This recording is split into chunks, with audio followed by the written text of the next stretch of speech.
కళ్యాణ్ గారు one day PM అయితే ఖచ్చితంగా దేశంలో మార్పులు వస్తాయి, దేశం డెవలప్మెంట్ అవుతుంది.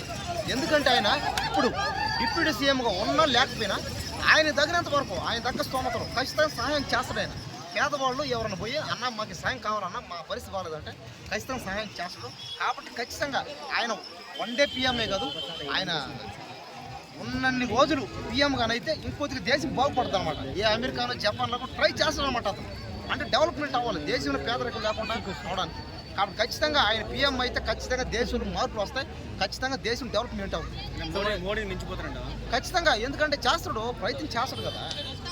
చేసి చూద్దాం, ఒకసారి మనం అధికారం ఇస్తే, అవకాశం ఇస్తే ముఖ్యమంత్రి పీఎం అయిపోతారు అంటున్నారు. అదే అనేవాళ్ళు అంటూ ఉంటారు. అదే మనిషి అన్నాక ప్రయత్నం చేయొచ్చు అన్న, తప్పులేదు కదా, చేయొచ్చు. పవన్ కళ్యాణ్ పీఎంగా ఉన్నప్పుడు ఈ బెహల్గామ్ అటాక్ జరిగింది పాకిస్తాన్ జరిగింటే అది ఎలా రియాక్ట్ అవ్వాలంటే అతను పాకిస్తాన్లో మీద ఖచ్చితంగా ఏదో ఒక యాక్షన్ ఇమీడియట్గా తీసుకుంటాడు. ఆయన ఏమవ్వదు, ఇప్పుడు కూడా తీసుకున్నారు అక్కడ. అంటే పాకిస్తాన్ మీద ఏమేమి చేయాలి, దేశానికి ఎలా కాపాడాలి.